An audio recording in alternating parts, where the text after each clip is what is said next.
अपन channel SCS Mithila के करू subscribe और बेल बटन जरूर दबा दिया ताकि हर खबर सबसे पहले पहुंचे अहां तक।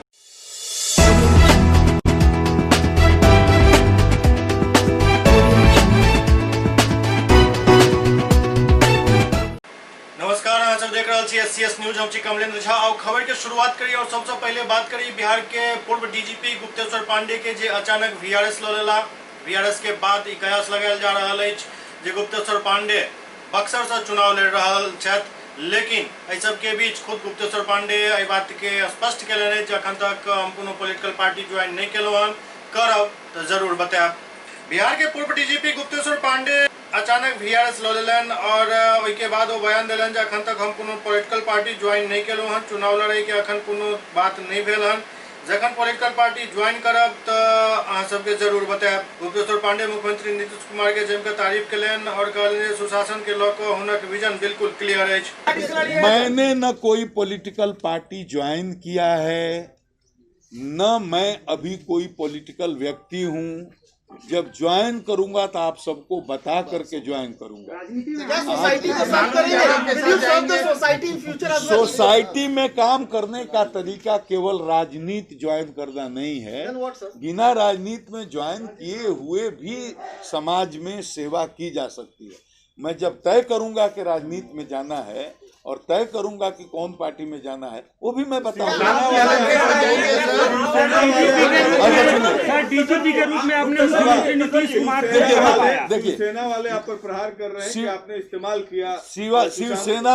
शिवसेना वालों ने और जो किया, मैं अब एक महानुभाव वहां से बोलते हैं, अब वो तो किसी महिला के बारे में इतनी अभद्र बात बोलते हैं तो क्या कहें।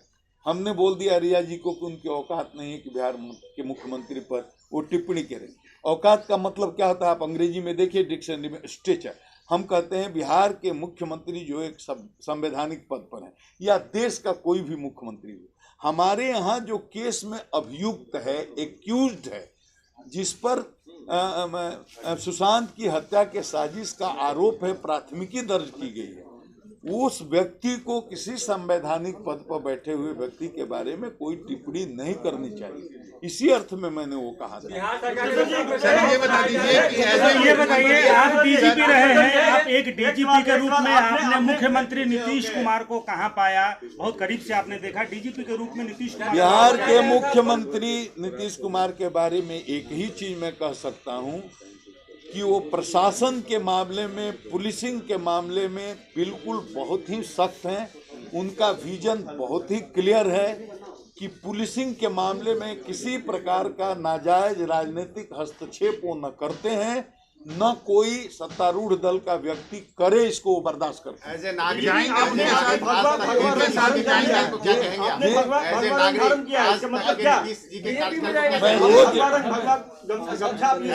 आप मेरी हर चीज को राजनीतिक ढंग से मत देखिए।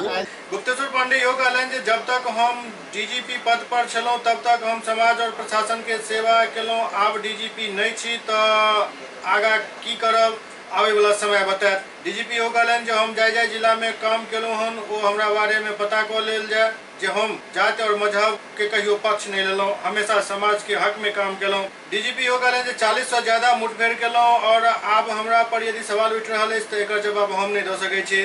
पूर्व डीजीपी हो कहलनि जे किछु लोग हमर वीआरएस के सुशांत के मामला से देख रहल छथि, ई बिल्कुल गलत अछि और किछु लोग हमरा बारे में राजनीतिक टिप्पणी पहले से भी कऽ रहल छथि, लेकिन वैसे हमरा पर कोनो फर्क नहीं पड़े वाला है। इस्तीफा दे रहे हैं, कब दे रहे हैं, सुबह दे रहे हैं, शाम दे रहे हैं, कब दे रहे हैं, करते करते मैं परेशान हो गया। और इस तरह की खबरें इतनी ज़्यादा चलने लगी, खास करके लोकल मीडिया में, पोर्टल में, सुबह से शाम तक 1000 फोन। मैं सिर्फ इतना ही कहूँगा, 34 साल की सेवा अवधि पूर्ण की है और 34 साल की सेवा अवधि में ध्यान से सुनिएगा, किसी भी दल का कोई भी नेता, चाहे वो गांव के स्तर का हो या प्रांत के स्तर का हो या राष्ट्र के स्तर का हो, वो अगर मुझे एक मेरी गलती बता दे, निकाल दे, मेरी निष्पक्षता पर उंगली उठा दे, जितने बिहार 34 साल में चुनाव हुए मैंने कराया है और 34 साल में अधिकांश समय में फील्ड में रहा हूँ, कोई भी आदमी बता दे कि कहीं भी मैंने पूर्वाग्रह से ग्रसित होकर के किसी व्यक्ति को या किसी दल विशेष को लाभ पहुंचाने की कोशिश की या नुकसान पहुंचाने की कोशिश की। आज तक किसी भी दल के, किसी भी स्तर के, किसी भी नेता ने मेरी निष्पक्षता पर उंगली नहीं उठाई है। मैंने कुछ नहीं किया। जब तक रहा, हर जात, हर समाज, हर वर्ग और हर दल के जो भी लोगों का जायज काम हो, जो मेरे पास आ गया, बिल्कुल निष्पक्षता से किया। नंबर 1। नंबर 2, 34 साल में कोई भी, आप भी मीडिया के लोग, कोई भी नहीं कह सकता, बिहार में हमको सब लोग जानते हैं, बच्चा बच्चा जानते हैं, आप भी जानते हैं, किसी अपराधी, किसी गुंडा, किसी क्रिमिनल के साथ मैंने कोई मरौवत की हो, समझौता किया हो या मेरा कोई संबंध हो। सब कहर बन के टूटा। जितने भी बदमाश, गुंडे, मवाली, चोर, हत्यारे, अपहरणकर, जो भी अपराधी किस्म के आदमी हैं, 50 से अधिक मुठभेड़ें हमने की। 40 से अधिक तो केवल बेगूसराय में, और भी जहां जहां मैं रहा, रांची में सीनियर एसपी रहा, जहानाबाद में रहा। कहीं कोई नहीं कह सकता है कि कोई जात देख करके, दल देख करके या धर्म देख करके या किसी तरह के पूर्वाग्रह से प्रेरित होकर के एक निर्दोष आदमी को अपनी जानकारी में मैंने जेल भेजा या कोई इस तरह का काम हुआ। तो जीवन भर 34 वर्ष जो आदमी पूरी तरह से ईमानदारी और निष्पक्षता के साथ काम किया, उस पर अब सवाल उठाते हैं, जो आप मेरे से कर रहे थे, और सबके मन में सवाल होगा। और मीडिया पर बहुत लोग, तरह तरह के लोग ट्रोल कर रहे हैं या करेंगे, कर भी रहे हैं। उनको मेरा एक ही जवाब है कि जब तक मैं डीजीपी था, मैंने डीजीपी का काम किया। बहुत लोग सुशांत के केस से जोड़ करके मेरे इस्तीफा को देख रहे हैं या मेरे वीआरएस को देख रहे हैं। आपके मन में भी यही सवाल होगा। इसका मैं सीधा जवाब देता हूं, आप सुन लीजिए कि सुशांत के केस से मेरे वीआरएस का कोई लेना देना नहीं है। मैं इसका बिल्कुल तर्कपूर्ण आपको जवाब देता हूं। सुशांत के साथ जो भी मुंबई में हुआ, और उसका बूढ़ा बीमार लाचार बाप यहाँ रहता है, और मैंने उस हताश निराश बूढ़े बाप, जो मुंबई पुलिस के अनुसंधान से बिल्कुल ही हताश था, निराश था और उसको न्याय की उम्मीद नहीं थी, वो मेरे यहाँ आता है।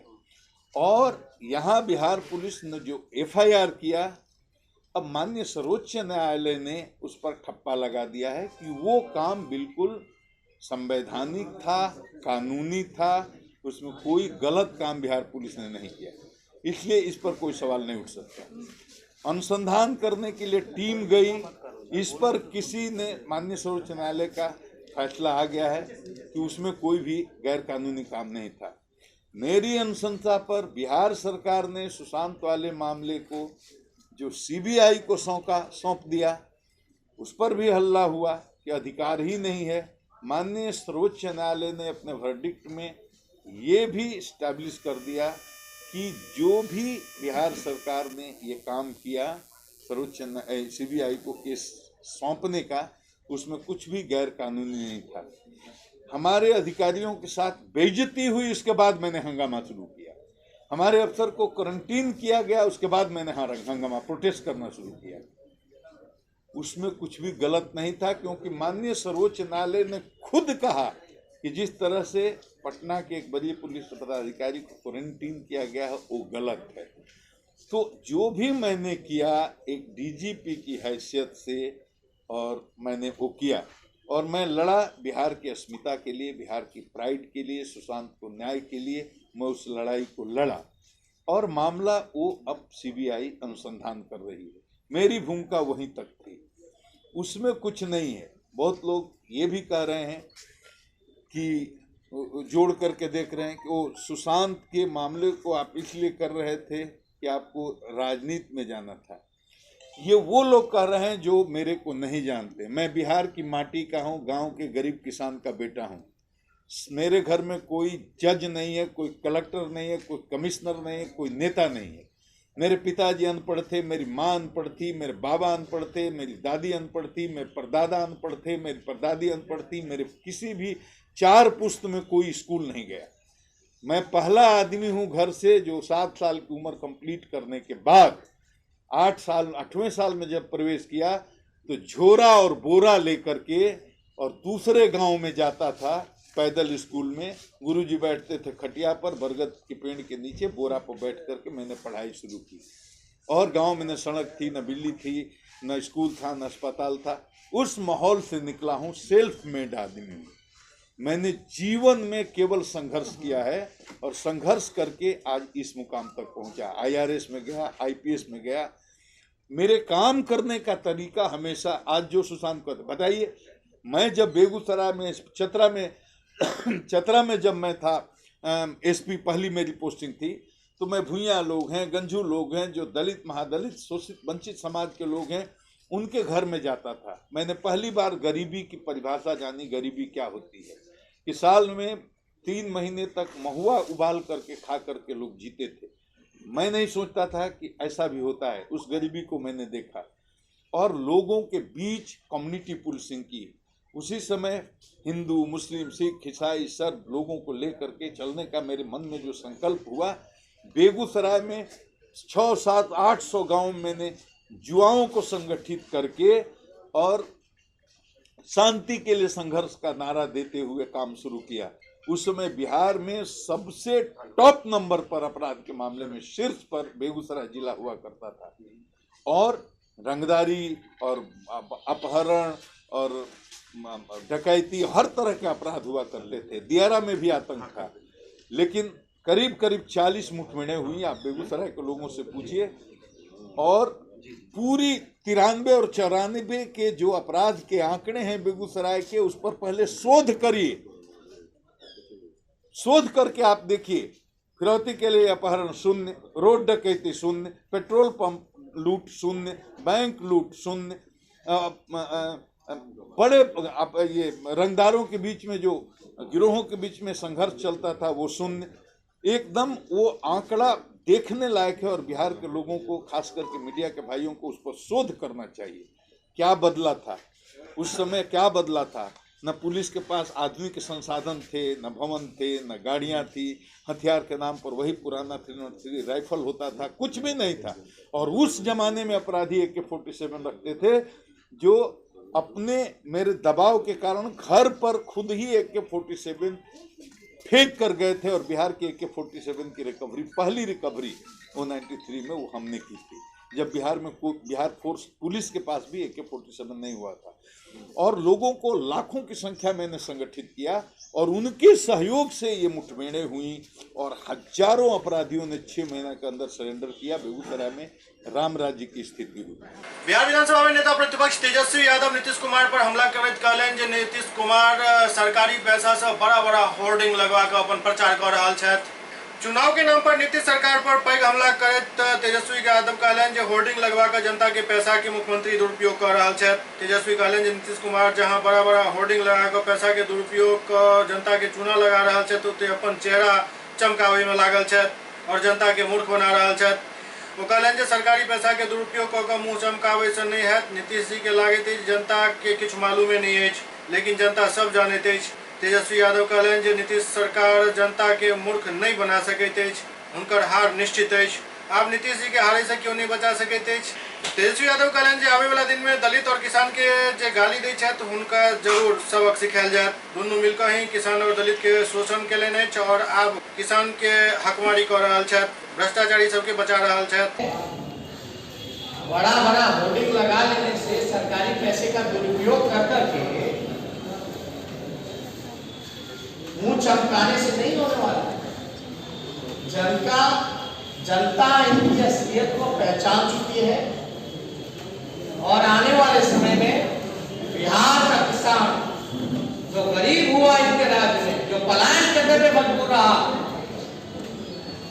जिनको ये अब गाली देते हैं और सुशील मोदी मजाक उड़ाते हैं कि वो आनंद के लिए, मजे के लिए बाहर जा रहे हैं, चुन चुन करके जो है बदला लेने का ये नीतीश कुमार से, सुशील मोदी से लेने का काम करेंगे। बताइए, मजाक उड़ा रहे हैं, एक मजदूर का मजाक उड़ा रहे हैं, किसान का शोषण कर रहे हैं। यही डबल इंजन की सरकार है, यही एनडीए की सरकार है। एक मजदूर को गाली दिलाना, एक किसान का शोषण करना। भ्रष्टाचारियां, बिचौलियां, जमाखोर, अपराधी सबका बिहार में बोलबाला है, क्योंकि नीतीश कुमार है। तेसर किसान बिल पास भेला के बाद किसान यूनियन सब आगामी 25 तारीख के किसान कर्फ्यू के ऐलान कयलनि अछि। तेसर किसान बिल राज्यसभा में पारित होय के बाद देश भर के किसान संगठन के लड़ाई और तेज भ गेल हन। भारतीय किसान यूनियन 25 सितंबर के देश भर में किसान कर्फ्यू लगाबे के और चक्का जाम करे के ऐलान केलक अछि। ओते बिहार में चुनावी माहौल के देखैत राजद सेहो एहि मुद्दा में कूदि पड़ल हन। तेजस्वी यादव आई बिल के खिलाफ जम के केंद्र सरकार के कोसलनि। तेजस्वी कहलनि जे बिल पूरा तरीका से किसान विरोधी अछि। ई विधेयक कालाबाजारी के लेल आनल गेल हन और कृषि उत्पाद के ऊंचा दाम पर बेचल जायत, ऐसे बिचौलिया के लाभ मिलत। वो कहलनि जे किसान के जो क्षति है तो वो कंपनी अपना ऊपर नहीं लेते, एकर नुकसान किसान के झेलना पड़त। हम लोगों को आनंद देने का काम करता है, अन्नदाता है, समझिए कि उसको कितनी परेशानी, जो देश का पेट पाल रहा है, जो मोदी जी का पेट पाल रहा है, जो नीतीश जी का पेट पाल रहा है, उस पर इतना बड़ा अपराध किया जा रहा है। इसके लिए हम लोग चुप बैठने वाले नहीं। अब सारी चीजें हैं, ये तानाशाही सरकार पूरी तरीके से चाहे गरीब, मजदूर, किसान, नौजवान, छात्र, बेरोजगार, हर एक तरीके से जो है शोषण करने का काम कर रहा है।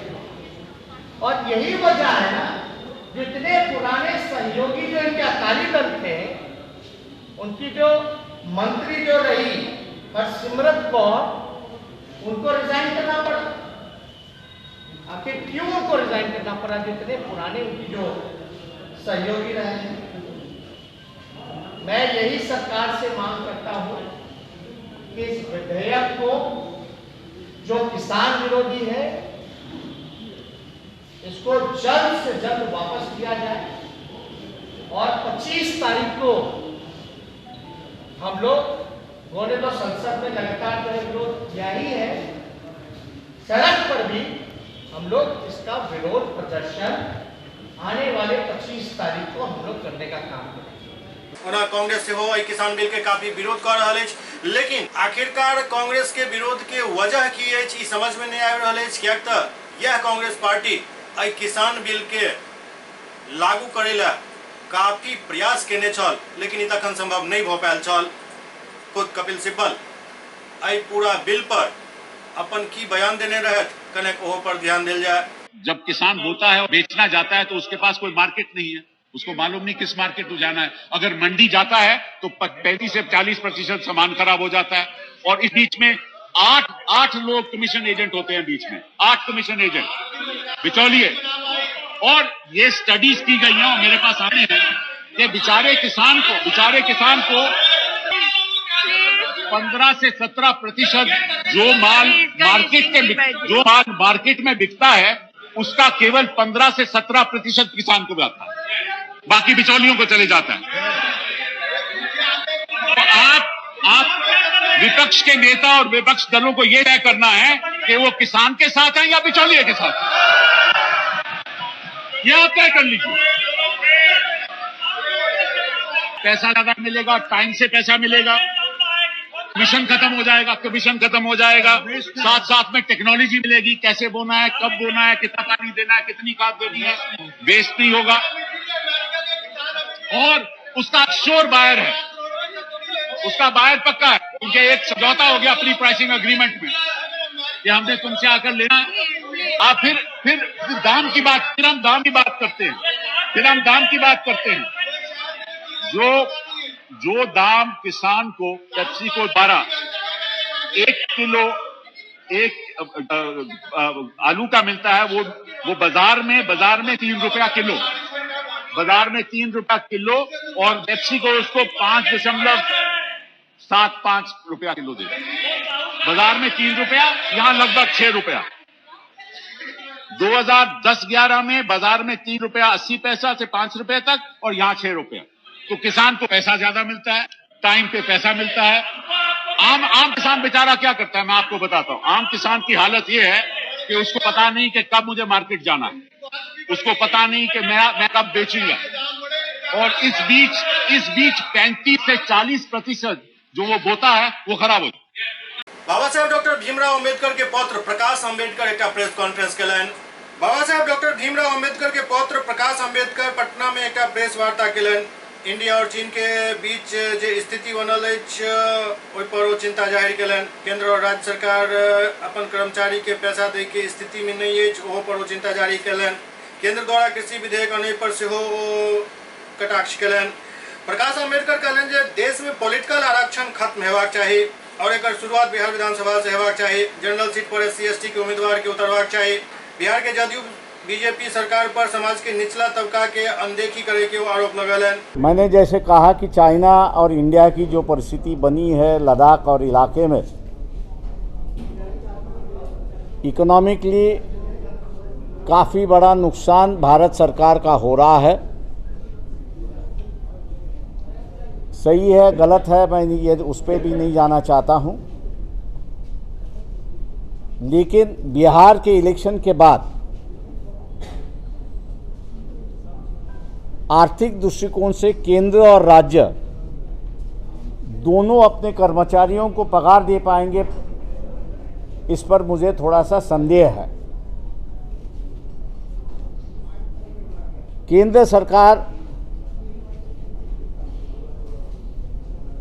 कम से कम 9 लाख करोड़ जो है वो एम्प्लॉयमेंट पे खर्च करता है। सरकार ने आमदनी बताई है 24,000 करोड़ की आमदनी बताई है। 25% अभी भी कम है दिखाई दे रहा है, तो ये एक संदेह की परिस्थिति बनी है, ऐसा मैं मान के चलता हूँ। दूसरी बात यहाँ पर जो केंद्र सरकार ने सबसे बड़ी गलती की है, जो मानता हूँ मैं, कि ये जो विधायक ले आए हैं, किसान अपना माल कहीं भी बेच सकता है। जिस देश में 70% किसान कि जिसकी एकड़ में अगर बात कहूँ तो 10 एकड़ से कम से उसकी ज़मीन है, वो कितना उपज पाएगा और कितना ले पाएगा, ये मेरे ख्याल से एक संदेह की बात है। ये पहली बार आया है ऐसा मैं नहीं मानता हूँ।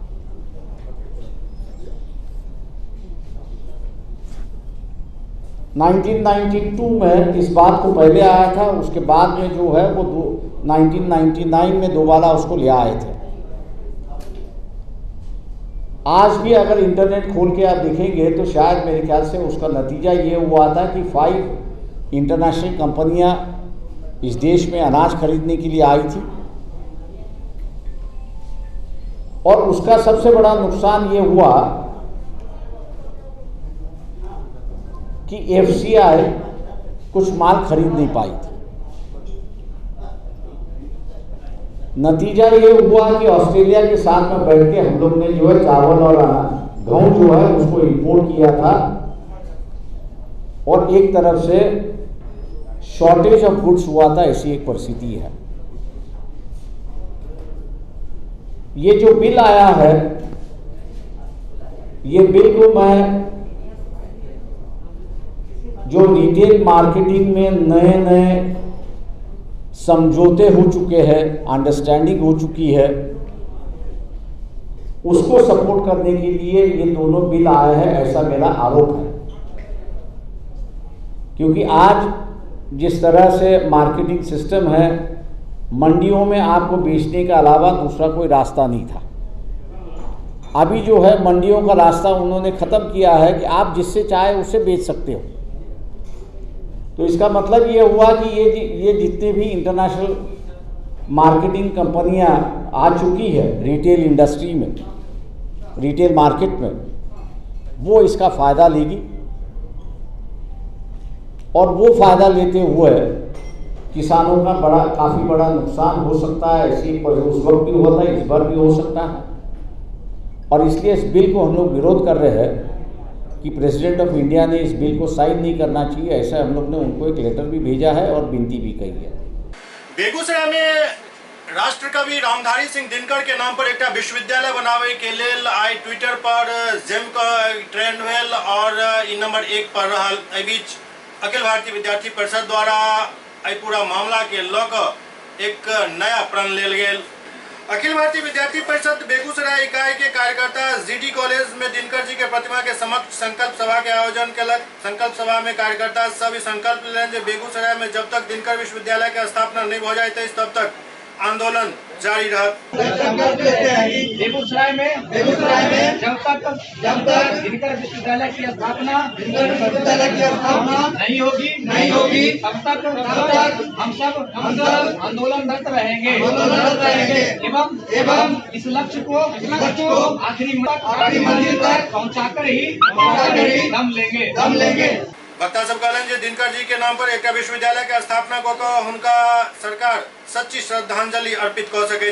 अखिल भारतीय विद्यार्थी परिषद द्वारा दिनकर जी की जयंती पर संकल्प सभा का आयोजन किया जाना तय था और इसी संकल्प सभा के द्वारा आज यह हम लोगों ने संकल्प लिया कि हम लोग तब तक आंदोलनरत रहेंगे जब तक बेगूसराय में दिनकर विश्वविद्यालय की स्थापना नहीं हो जाती है, क्योंकि विगत कुछ दिनों से लगातार हम लोग डिजिटल माध्यम से और धरती पर भी जन आंदोलन का रूप से देने के लिए तैयार है। इसलिए अखिल भारतीय विद्यार्थी परिषद इस आंदोलन में अग्रणी भूमिका निभा रही है और हमारे सभी कार्यकर्ता आखिरी दम तक इस मुकाम को, इस लक्ष्य को प्राप्त करने के लिए आंदोलनरत रहेंगे। इसीलिए हम लोगों ने आज संकल्प लिया है और आगे आने वाले दिनों में हमारा लाखों छात्र छात्राओं के बीच हस्ताक्षर अभियान चलेगा। इसके साथ ही यहाँ के तमाम जनप्रतिनिधियों को भी मांग पत्र सौंपा जाएगा। बिहार सरकार से लेकर केंद्र सरकार तक हमारी मांगों को प्रमुखता से उठाने का कार्य किया जाएगा। इसलिए हम लोगों ने आज से संकल्प लिया है।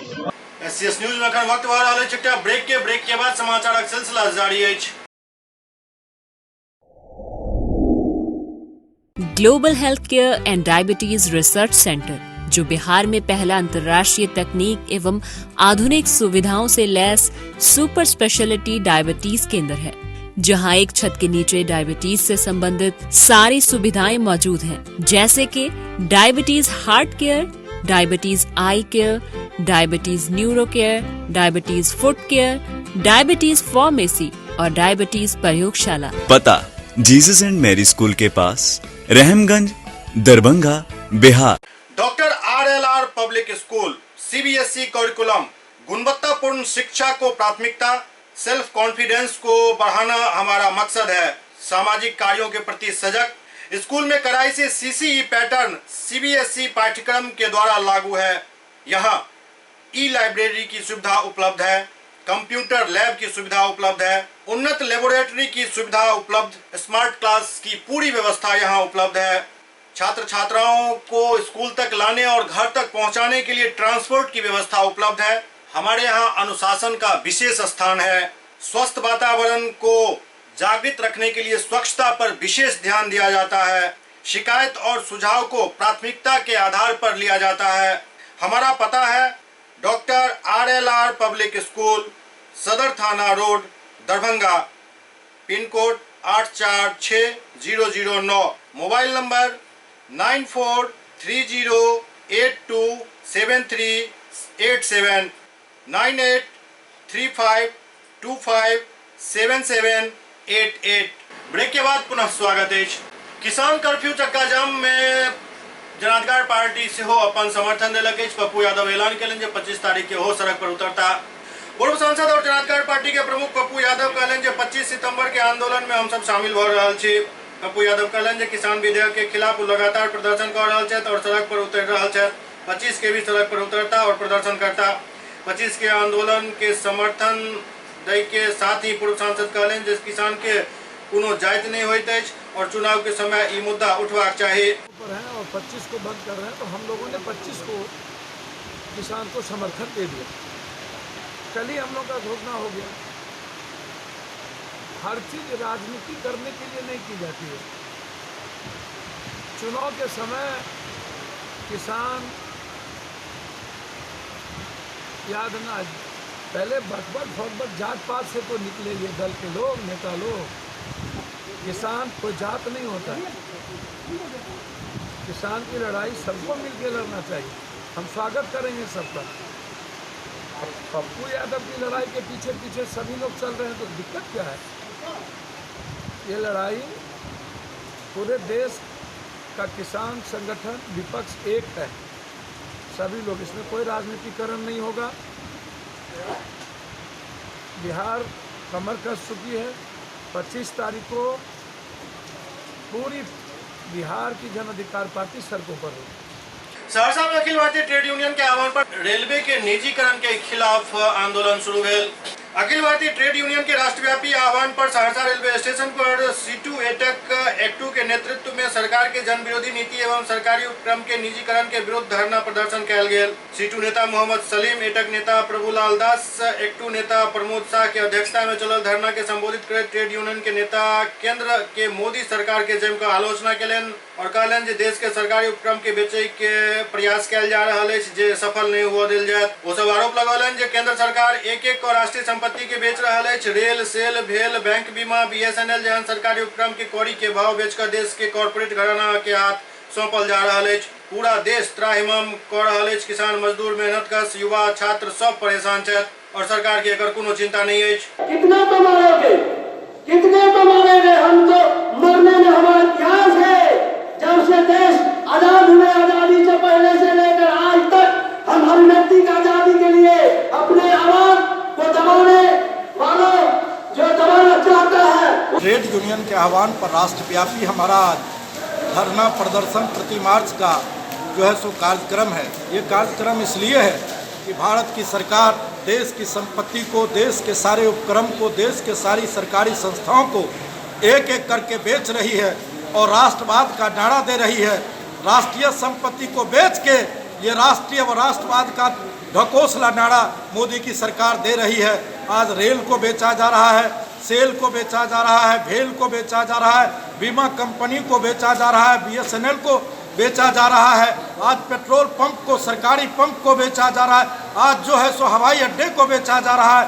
देश की जितनी परिसंपत्तियां हैं, जिसको आज़ादी के बाद बहुत कठिन दौर से लोगों ने गढ़ के एक राष्ट्रीय संपत्ति का स्वरूप दिया, जिसमें बहुसंख्यक लोग आज रोजगार करते हैं, जीविका चलाते हैं, वैसे उपक्रमों को भारत की सरकार जो है सो निजीकरण के हाथ, कॉरपोरेट सेक्टर के हाथ, नवधनाट के साथ, पूंजीपतियों के हाथ बेचना चाह रही है और बेच रही है एक एक करके। हम उसी का विरोध करने आज यहाँ धरना के रूप में हम लोग बैठे हुए हैं। बिहार के मोकामा विधानसभा सीट से हमेशा दागी उम्मीदवार के खड़ा होय से एतऽ के जनता में अब आक्रोश बढ़ल जा रहल अछि। बिहार के मोकामा विधानसभा सीट में पिछला 3 दशक से दागी उम्मीदवार के उम्मीदवार बनायल जाय के लोक युवा सब में आक्रोश बढ़ल जा रहल अछि। एकरा लोक लगातार आवाज मुखर भऽ रहल अछि। दागी प्रत्याशी के विरोध में आइ मोकामा के मराची में सर्वदलीय जल सत्याग्रह कयल गेल, जाय में सब दल के नेता भाग लेलनि, जाय में कांग्रेस, जदयू, भाजपा के लोग पानी में नजर एला, जबकि बाकी लोग किनारा खड़ा होकर माला पहनाबैत और नैतिक समर्थन दैत नजर एला। ओतहि युवा जदयू के प्रदेश महासचिव पवन कुमार और कांग्रेस नेता आनंद प्रकाश आयोजन के नेतृत्व कर रहल छलाह और आगा क्रमवार आंदोलन जारी रहे के चेतावनी सेहो देलनि। हालांकि यदि एहि पूरा नेता मंडली पर देखल जाए तो एहिमे कांग्रेस, बीजेपी, जेडीयू सब शामिल अछि, लेकिन आरजेडी शामिल नहीं दिखाई देलक। कियाक तऽ एहि बेर एहिठाम आरजेडी से वह विधायक उम्मीदवार बना जा रहा है। जन जागृति पैदा करने का एक अभियान मोकामा में चला रहे हैं कि चुनाव आयोग और सुप्रीम कोर्ट का एक आया है कि कोई भी अवांछित तत्व जो अपराधी प्रवृत्ति का है वह चुनाव में प्रत्यक्ष या अप्रत्यक्ष रूप से भागीदारी चुनाव का उम्मीदवार के रूप में नहीं हो सके। इसके लिए हम मोकामा में जन जागृति पैदा करने के लिए आप जदयू वाले हैं, ये कांग्रेस वाले हैं, सब मिल के कर रहे हैं क्या? सर्वदलीय सत्याग्रह में लगे हुए हैं क्या? इस रूप में भी आप ले सकते हैं कि जितना भी सिविलियन बुद्धिजीवी हैं जो किसी न किसी राजनीतिक दल से भी उनकी प्रतिबद्धता है, दलगत प्रतिबद्धता से ऊपर हट करके ये सामूहिक रूप से एक अभियान लोग चला रहे हैं कि कोई भी राजनीतिक दल मोकामा से या बिहार से किसी अवांछित तत्वों को टिकट नहीं दे। हम लोग उसका जन जागरण के वजह। आनंद जी, कांग्रेस नेतृत्व इस बात को मानेगी क्या? बिल्कुल मानेगी, बिल्कुल मानेगी। कांग्रेस नेतृत्व हमेशा से आम कार्यकर्ताओं के पक्ष में रही है और हमारी यह आशा है कि इस बार भी राहुल जी, सोनिया जी हमारी बात को बिल्कुल मानेंगे और उनको मानना चाहिए, क्योंकि जिस शुचिता की बात हम लोग लेकर के आज जल में उतरे हैं, जल सत्याग्रह कर रहे हैं, यह शुचिता तो कांग्रेस पार्टी शुरुआती दिनों से अंग्रेजों के ज़माने से उठाती रही है। तो आज अगर हमारी बात नहीं सुनी जाती है, हमारी उपेक्षा की जाती है, तो कहीं ना कहीं संगठन कमज़ोर होगा, हमारे कार्यकर्ताओं को हताशा होगी, उनका मनोबल टूटेगा। अगर आपकी बात को अनसुनी की जाती है तो अगला स्टेप आपका क्या होगा? और हमारे पास विकल्प खुला हुआ है। अभी हम लोग जल सत्याग्रह कर रहे हैं, फिर हम लोग अनशन पर बैठेंगे और उसके बाद आमरण अनशन तक हम लोग जाएंगे। हम लोग कांग्रेस मुख्यालय तक 24 अक्टूबर रोड तक जा करके अनशन करेंगे। आप तय कर लिए हैं कि इस बार अपराधी को टिकट नहीं दिया? बिल्कुल, अपराधी को किसी हाल पर टिकट हमारे दल से या हमारे गठबंधन से भी हम नहीं चाहेंगे कि मिले, और अब ऐसा होगा तो हम लोग उस उम्मीदवार का बहिष्कार करेंगे। पूर्वी चंपारण के भारत नेपाल सीमा पर भारी मात्रा में मॉर्फिन बरामद किया गया। पूर्वी चंपारण स्थित भारत नेपाल सीमा स्थित महुआ और कोरैया में एसएसबी के जवान सब गुप्त सूचना के आधार पर कार्रवाई करे लगभग 41,38,000 के मॉर्फिन के साथ तस्कर के गिरफ्तार करें। एक जानकारी दैत महुआ एसएसबी कैंप के प्रभारी बतौलन जे गुप्त सूचना मिलल छल जे किछु नशीला पदार्थ के तस्करी के प्रयास भ रहल अछि। सूचना मिलते ही महुआ कोरैया एसएसबी के जवान कार्रवाई करैत छौड़ादानू नहर चौक के पास तस्कर के धऽ दबोचलनि। पकड़ल गेल तस्कर के पास 165 ग्राम मॉर्फिन के साथ एक मोबाइल के कैश बरामद कयल गेल। जब्त कयल गेल मॉर्फिन के कीमत अंतर्राष्ट्रीय बाजार में लगभग 41,38,100 रुपया आंकल गेल। तस्कर से पूछताछ जारी है। तस्करी के सिंडिकेट से जुड़ल लोग के भी खुलासा हो रहा है। पकड़ल गेल तस्कर सब जब्त कयल गेल सामान और आवश्यक कागजी प्रक्रिया पूरा केला के बाद पुलिस के सौंप दिल गेल। दरभंगा में स्पाइस जेट अपन विमान सेवा शुरू कर रहा है। आगामी 8 नवंबर से विमान सेवा शुरू हो जा रहा है। बुकिंग शुरू हो गई। बीच दरभंगा के सांसद गोपाल जी ठाकुर स्पाइस जेट के सीएमडी अजय सिंह से मुलाकात कलन और उनका धन्यवाद दिलन। दरभंगा के सांसद गोपाल जी ठाकुर स्पाइस जेट के सीएमडी अजय सिंह से दिल्ली में मुलाकात कलन। वो कहलन जे मिथिला क्षेत्र के बहु प्रतीक्षित मांग और मिथिलावासी के वर्षों पुरान सपना के साकार करे में उड़ान भरे वाला पहल कंपनी स्पाइस जेट के सीएमडी अजय सिंह के कोटि कोटि धन्यवाद। सांसद गोपाल जी ठाकुर कहलन जे मुलाकात में दरभंगा से अन्य प्रमुख राज्य गुजरात, मध्य प्रदेश, उत्तर प्रदेश, उत्तराखंड, पश्चिम बंगाल, राजस्थान, झारखंड आदि के लिए भी हवाई सेवा शुरू करे पर चर्चा भेल। वो कहलन जे निकट भविष्य में कवि कोकिल विद्यापति एयरपोर्ट दरभंगा के और अधिक विस्तार है, संगे प्रमुख राज्य के लिए हवाई सेवा उपलब्ध रहत। गोपाल जी ठाकुर कहलन जे जमीन अधिग्रहण के पूर्ण होए एवं अधिग्रहण के उपरांत होए वाला अन्य निर्माण कार्य के बाद विद्यापति एयरपोर्ट एक नव स्वरूप में लोगक सामने रहत, जाय में एक बड़ा टर्मिनल भवन भी रहत। वो कहलन जे अखन दरभंगा से दिल्ली, मुंबई और बेंगलुरु के लिए हवाई सेवा दिल जा रहा है और एक विमान के परिचालन भेनाई सुनिश्चित भेलन। के अतिरिक्त और कई मार्ग पर बात चल रहा है। बेगूसराय में एक कुख्यात अपराधी समेत 4 अन्य अपराधी के पुलिस गिरफ्तार कलक। बेगूसराय में एसपी के निर्देश पर सदर डीएसपी राजन कुमार सिन्हा के नेतृत्व में बनल टीम एवं डीआईजी के टीम मटिहानी थाना क्षेत्र के दियारा में छापेमारी का कुख्यात अपराधी विक्की मिश्रा के साथी समेत गिरफ्तार कर। अपराधी सबके पास तो हथियार के अलावा गांजा भी बरामद किया गया है। गिरफ्तार अपराधी में तेघड़ा एवं बिहाट में भेल ज्वेलरी शॉप लूटकांड समेत अन्य वारदात में अपन संलिप्तता स्वीकार कयलक अछि। एसपी अवकाश कुमार बतौलन जे पिछला महीना तेघड़ा एवं बिहाट में ज्वेलरी शॉप में भेल लूटकांड में गिरफ्तार अपराधी अपन साथी के नाम बतेने चला, जाय के बाद स्पेशल टीम पीछा पड़ल छल और वही आधार पर गिरफ्तारी भेल हन। पिछले महीने जो तेघड़ा के ज्वेलरी शॉप में लूट हुई थी और उससे पहले एफसीआई में जो ज्वेलरी शॉप में लूट हुई थी, उसमें जब कांड का उद्भेदन हुआ था तो उसमें कुछ और अपराधियों के नाम आए थे सामने जिनके विरुद्ध कार्रवाई की जा रही थी। उसमें एक नाम विक्की मिश्रा का आया था जो मटिहानी थाना क्षेत्र का रहने वाला है, जिसके बारे में ये पता चला कि वो जो अपराधी हैं उनको आर्म सप्लाई करता है और परोक्ष रूप से इन लोगों का सहयोग घटनाओं को अंजाम देने में करता रहा है। इन लोगों की गिरफ्तारी के लिए टीम पहले से बनी हुई थी, उसमें थोड़ा सा चेंजेस करके उसमें एसडीपीओ सदर के नेतृत्व में मटिहानी थानाध्यक्ष, रिफाइनरी थानाध्यक्ष, एफसीआई थानाध्यक्ष और लाखों ओपी थानाध्यक्ष को डीआईयू की टीम के साथ उसमें लगाया गया था सूचना संकलन के लिए और छापेमारी के लिए। कल रात्रि को सूचना प्राप्त हुई कि ये अपराधी विक्की मिश्रा अपने अन्य सहयोगियों के साथ एक जगह ठिकाने पर है जिस पे छापेमारी की गई इस टीम के द्वारा और त्वरित कार्रवाई करते हुए कुल 5 अपराधियों की गिरफ्तारी हुई है वहाँ से। इनके पास से कुल 5 देसी आग्नेयास्त्र बरामद हुए हैं, जिसमें एक नेट है, एक देसी पिस्टल है और 3 देसी कट्टा है, 19 जिंदा गोलियां हैं और सर्च के दौरान 1250 ग्राम गांजा भी बरामद हुआ है इनके पास से और 3 मोबाइल जब्त किए गए हैं। इसमें जो गिरफ्तार विक्की मिश्रा है, इनके विरुद्ध पूर्व से 11 कांड ऑलरेडी हैं, लंबित नहीं है, दर्ज हैं। कुछ कांडों में इनकी गिरफ्तारी शेष थी और पहले के इनके ऊपर लूट के, हत्या के, आर्म्स एक्ट के हत्या के प्रयास के कांड दर्ज हैं। इसके अलावा एक पंकज महतो, पिता कैलाश महतो, सिमरिया घाट बिनटोली चकिया थाना का रहने वाला है, उसके विरुद्ध भी लूट के केसेस और आर्म्स एक्ट के केसेस कुल 4 केसेस पूर्व से दर्ज अभी तक प्राप्त हुए हैं। एक विपिन कुमार है जिस पे आर्म्स एक्ट और हत्या का प्रयास और लूट का केस दर्ज है और एक पंकज कुमार है सिमरिया घाट बिनटोली का ही, जिसके ऊपर आर्म्स एक्ट और लूट के केसेस दर्ज हैं। इन चारों के अलावा एक रत्नेश कुमार उर्फ गोलू है, सीमा नगर निगम मटियानी थाना का, जिसकी भी गिरफ्तारी हुई है।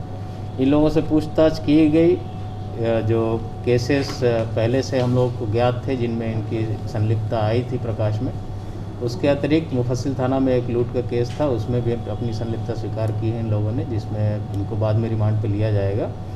इस छापेमारी को लेकर एक अलग से कांड मटियानी थाना में दर्ज किया गया है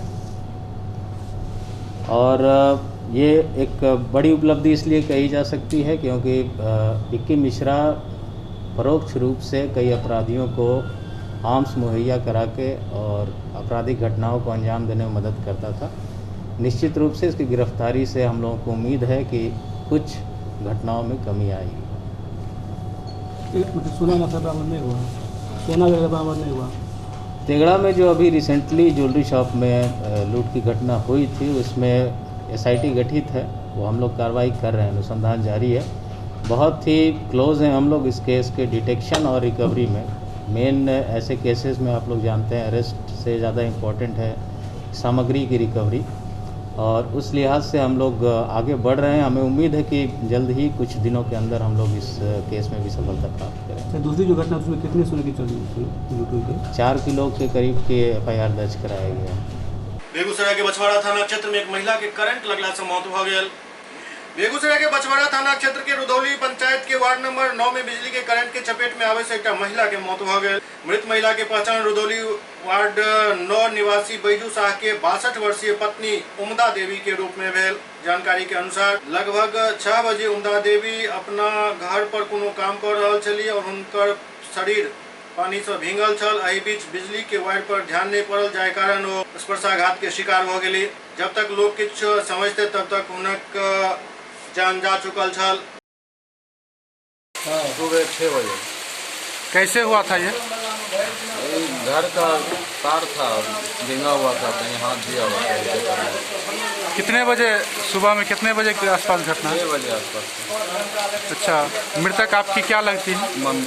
मम्मी। उनका नाम? उमदा देवी। उनके हस्बैंड का नाम? श्री बैजू शाह। बेतिया जेल में एक विचाराधीन कैदी के मौत भ गेल। बेतिया जेल में विचाराधीन कैदी शम्स अंसारी के मौत भ गेल। आई शव जखन पोस्टमार्टम के लिए गवर्नमेंट मेडिकल कॉलेज अस्पताल में आनल गेल तो परिजन सब आरोप लगौलन जे जेल प्रशासन के पिटाई के कारण शम्स अंसारी के मौत भेलन, जबकि जेल प्रशासन के कहब छल जे कैदी शम्स अंसारी फंदा लगाकर आत्महत्या कर लेलक। ई मामला हत्या अछि या आत्महत्या, ई गंभीर जांच के विषय अछि, लेकिन परिजन मुआवजा के मांग कर रहल छथि। हम 4 बेर 5 बेर गए जेल पर भेंट करने के लिए, एक दिन मुलाकात नहीं कराया है। ये आदमी कपड़ा लत्ता पैसा लेकर भी इतना पैसा इतना दे कर झोला में नाम लिख कर वहाँ पर जा रहा था, तब जेल पर लड़का को मिला। 3 मरते हम गए, 2 मरते उसका माँ गई। वहाँ पर खाली पैसे का बाजार है, वहाँ पर बस कुछ का बाजार नहीं है। आपके बच्चे की मौत कैसे हुई है? मार का मुआ दिया है लो, मार के मेरा बच्चे को मार का मुआ दिया है लो। मृतक के कौन है आप? मेरा बेटा है, एगो वही बेटा था, उसका ही बेटी है, एगो बेटी राजरानी है। क्या नाम है आपका? मोहम्मद बशीर अंसारी। दरभंगा के जिला स्कूल में आए चुनाव के लेकर प्रशिक्षण शिविर के आयोजन कयल गेल। दरभंगा में आए चुनाव के देखते महिला पीठासीन पदाधिकारी सबके प्रशिक्षण कार्य के शुरुआत किया गया। इनमें काफी संख्या में महिला प्रशिक्षणार्थी सबके प्रशिक्षण दिया गया।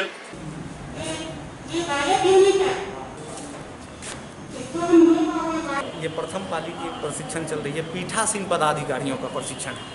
जो महिला पीठासीन पदाधिकारी होंगी उनका ये प्रशिक्षण है और इसमें लमसम 350 लोगों को एक कमरा में 36 लोगों को सोशल डिस्टेंसिंग का पालन करते हुए बैठाया गया। आज कितना लोगों को दिया जाता है? सब शिक्षिका हैं? हाँ जी। आपका क्या शुभ नाम हुआ? जी मैं अजय कुमार पासवान हो गया, मास्टर ट्रेनर। डढ़ार पंचायत के पूर्व मुखिया रणबीर चौधरी पर पिछला दिन चाकूबाजी के आरोप अमलेश झा लगेने चला। जाय में अमलेश झा कहने चला जे रणबीर चौधरी और हुनक भागिन द्वारा उनका ऊपर चाकू से जानलेवा हमला कैल गेल, जाय में डीएमसीएच में भर्ती वाला उनका इलाज चल रहा है। लेकिन इस सब के बीच अब ई मामला अलग रूप देने जा रहा है। कई लोग के में कहब जे ई रणबीर चौधरी के फंसावे के मकसद से कैल गेल हन। रणबीर चौधरी अखन जेल में छथि, उनका जमानत नहीं मिलल हन। लेकिन इस सब के बीच एक नया गोलबंदी शुरू हो गया।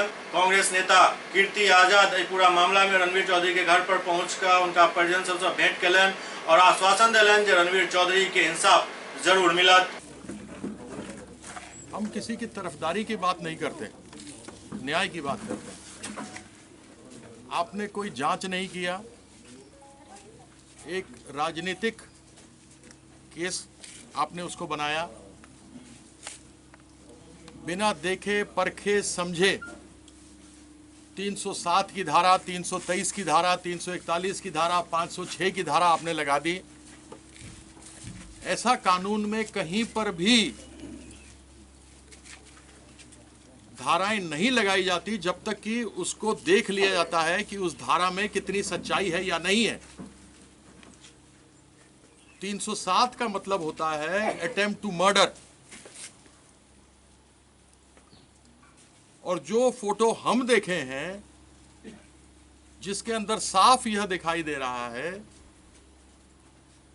कि उसके अंदर कोई अपने आप किसी चीज से, धारदार चीज भी नहीं था, किसी चीज से ऐसे ऐसे हल्का हल्का हल्का काट दिया और उसको 307 बना दिया। 307 वो होता है कि माथा के ऊपर कोई चोट लगा हो, माथा फूटा हो, आंख फूट गया हो, नाक टूट गया हो, मुंह का जबड़ा टूट गया हो, लेकिन ऐसा कुछ नहीं। आप निश्चिंत रहिए। मैं पूरे परिवार वालों को, गांव के लोगों को, सबको बताना चाहता हूं कि न्याय होगा। जानबूझ करके एमएलसी का विलंब किया जा रहा है जिससे कि वो जेल में रहे। हम जब भी यहां पर सांसद थे, वैसे तो अभी भी अभिजीत हैं, यहां हारे नहीं है, हमने कभी भी दो लोगों के बीच में लड़ाई हुई हो, चाहे मेरा अपना व्यक्तिगत जानने वाला क्यों ना हो, हम कभी नहीं घुसे इन सब चीजों में। क्योंकि अगर दो लोग व्यापार करते हैं और आपस में पैसे का लेन देन हो तो उसको आपस में बैठकर पंचायती से सुलझा लेना चाहिए। लेकिन खेद की बात है कि आजकल की राजनीति का स्तर इतना गिर चुका है कि लोग ऐसी लड़ाई में, राजनीतिक लोग व्यक्तिगत रुचि लेने लगे हैं और गलत तरीके से उसका, अपनी ताकत का उपयोग कर रहे हैं। हमने कभी भी अपने कार्यकाल में ऐसे नहीं होने दिया और न होने देंगे। तो क्या लगता है आपको प्रायोजित है? एक पक्ष को पैसा लेना था जो आज बंद है जेल के अंदर, जिनके ऊपर 307 धारा लगाई गई है। दूसरा पक्ष जिसने देना था उसने उनके ऊपर आरोप लगा करके आज इस प्रकार से किया है। और ये हमको कोई आश्चर्य नहीं है कि पुलिस ने ऐसा क्यों लगाया है। आपको शायद मालूम नहीं कि हमारे प्रदेश के मुख्यमंत्री श्री नीतीश कुमार जी ने 35% का आरक्षण महिला पुलिसकर्मियों को दिया है। और आप तो पत्रकार हैं, बहुत ही बड़े चैनल के हैं, क्या आपको मालूम है कि वह महिला पुलिसकर्मियों का शारीरिक शोषण हो रहा है? रीडर यहां से गायब है। यह पुलिस की आज परिस्थिति है। बिना देखे, बिना समझे मेरे साथ बैठ जाएं और हम इनके साथ बैठ करके आपस में, वो हमसे पूछे कानून की धारा, हम बताते हैं, हम उससे पूछेंगे, वो हमको कानून की धारा बता दे। हमने कानून की पढ़ाई नहीं की है, लेकिन इतना जरूर जानते हैं कि कौन सी धारा कब, कहां और कैसे और क्यों लगाई जाती है। आज जिस प्रकार से यहां पर प्रताड़ित हुए हैं लोग, गोविंदपुर में पूर्व मुखिया जी को जिस तरीके से बंद किया गया है बिना जांच के। अगर गलत हो तुम जरूर बंद करो, हम नहीं रोकेंगे, लेकिन तुम कम से कम जांच तो करो। तुम 307 की धारा लगा देते हो। एसआईटी टीम का गठन कर रहे हैं कि एक्चुअली किया है? एसआईटी टीम का क्या हुआ यहां पर भाई? एक महिला शौच करने जा रही थी मुजफ्फरपुर में, नाबालिग लड़की, उसके साथ आज ही रेप हुआ है, उसके ऊपर बनाई ना एसआईटी। ब्रजेश ठाकुर का जो काम किया था, कांड हुआ था जो मुजफ्फरपुर वाला, उसके ऊपर क्यों नहीं कुछ करता है? सृजन के ऊपर सीबीआई दे करके बिठा दिया है। सुशांत सिंह राजपूत के नाम से शुरू हुआ था, अब ड्रग करके कहीं और चला गया क्योंकि कुछ मिला नहीं इन लोगों को। आज ये परिस्थिति बनी हुई है और शुरू हो रही है यहां से। ये बहुत जीता जाता उदाहरण है ये जो रणबीर चौधरी के साथ हुआ है। और हम यहां कोई राजनीतिकरण करने के लिए नहीं आए हैं, हम यहां पर रहे हैं। मेरा संबंध है यहां दरभंगा में, मिथिला में, और अगर सुख दुख में हम खड़े नहीं होंगे तो कहां खड़े होंगे? स्वार्थी व्यक्ति नहीं है हम। क्या लगता है चुनावी काल में चुनावी गोटी फेंकी जा रही है? क्या इसमें गोटी से एक आदमी को, निर्दोष को आप बंद कर दीजिए, इसको पैसा लेना हो, इसमें क्या चुनावी गोटी सेकेंगे ये लोग? जिस पे आरोप लगा रहे हैं वो लोग, जैसे कि फोटो में प्रदर्शित हो रहा है, एक फोटो में पूरी पट्टी लगा करके है, लेकिन अगर उसको खुली हुई तस्वीर देखिए तो उस तरह का घाव गंभीर दिखेगा। कुछ नहीं है। देखिए, यह व्यक्तिगत रूप से जबरदस्ती फंसाया गया, जो हमको प्रथम दृष्टया दिखता है। अन्यथा फोटो आप लोग भी देखें, हम भी देखें कि नहीं देखें? आप सब कुछ देखें। जानलेवा क्या होता है? किसी घातक हथियार से माथा पे किया गया वार हो, किसी की आंख फूट गई हो, किसी का सिर फट गया हो, नाक टूट गया हो, जबड़ा टूट गया हो, छाती पर गहरा कोई निशान, कोई धारदार चीज का हो, या कोई ऐसी चीज से मारा गया हो जिसको लेकर के फूट गया हो, ऐसा कुछ तो है नहीं। तो 307 क्यों लगाया गया है? इसको तो राजनीतिकरण किया गया और बताया गया है कि ऊपर बैठे हुए राजनीतिक लोग ने इस प्रकार से किया, जबकि इसके अंदर घुसने की कोई जरूरत नहीं थी। अगर हम होते तो हम दोनों को साथ बिठा के पंचायती करा के जिसका जो हिसाब बनता था उसको खत्म करते। एक ही समाज के लोग हैं दोनों, मेरे समाज के ही लोग हैं दोनों। इस तरीके से हरकत करेंगे तो क्या होगा आगे सोच सकते हैं। इसलिए इसकी लड़ाई तो हम भी लड़ेंगे, सही हो। अगर रणबीर चौधरी गलत है तो जेल में रहे, उसके ऊपर हिसाब हो, लेकिन आप फोटो देखिए ना, परिस्थिति देखिए ना, स्थिति देखिए ना, चोट देखिए ना, आपको पता लग जाएगा। तो इतनी बात थी परिवार के साथ, गांव के साथ, सांत्वना में, इस दुख की घड़ी में उन लोग के साथ में है, और न्याय पूरी तरीके से मिले, यह हमारा वो रहेगा। अब आप फोटो ही देख लीजिए, ये फोटो आपको घातक लगती है? ये हाथ में लगा, ये 307 का केस है क्या? ये 307 का केस लग रहा है आपको?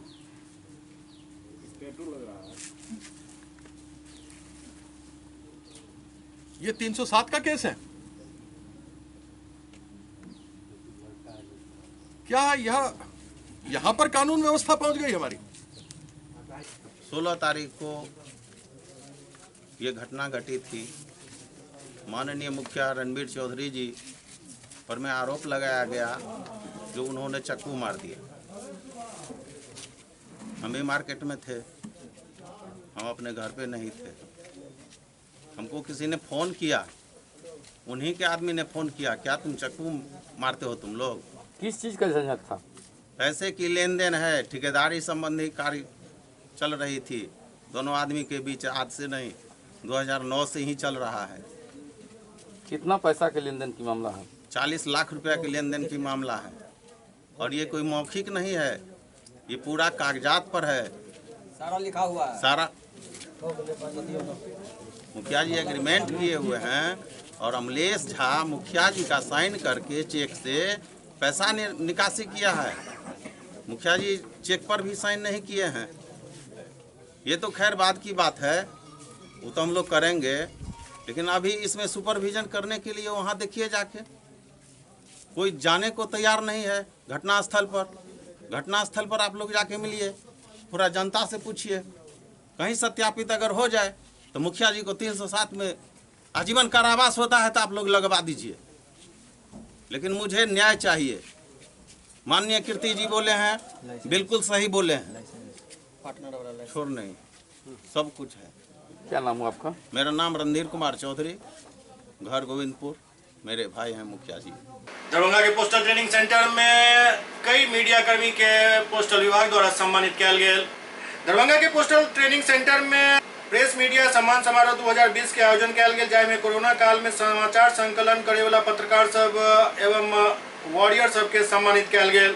इस दौरान कार्यक्रम में सोशल डिस्टेंस और मास्क के पूरा उपयोग किया गया। इस अवसर पर संबोधित करते डाक अधीक्षक उमेश चंद्र प्रसाद कहलें जे भारत सरकार के डाक विभाग विभिन्न उत्पाद के जन जन तक पहुंचावे में डाक विभाग दरभंगा प्रमंडल के सहयोग एतऽ के कर्मचारी, जनप्रतिनिधि, जिला प्रशासन एवं प्रेस मीडिया द्वारा लगातार सहयोग किया जा रहा है, जाहि कारण IPV EPS घर बैसल रुपया के निकासी आसानी से लोग के भ रहा है। सुकन्या समृद्धि खाता योजना काफी संख्या में खुलल है और कई तरह के एहन योजना है जे दूर दराज के ग्रामीण तक इनका सबके सहयोग से पहुँच रहा है। एहि के लिए तमाम मीडिया कर्मी के धन्यवाद अदा कलन। आज का कार्यक्रम था कि कोरोना काल में press, public, post office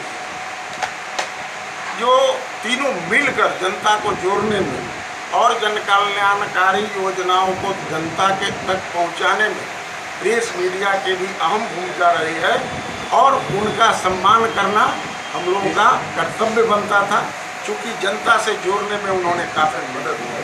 sir आपका नाम और उमेश चंद्र प्रसाद, डाक अधीक्षक दरभंगा। SCS न्यूज के अंक में खनतवा अगला अंक में फिर कुछ और समाचार संग उपस्थित है। तब तक अपने सब देखते रहो SCS न्यूज। नमस्कार।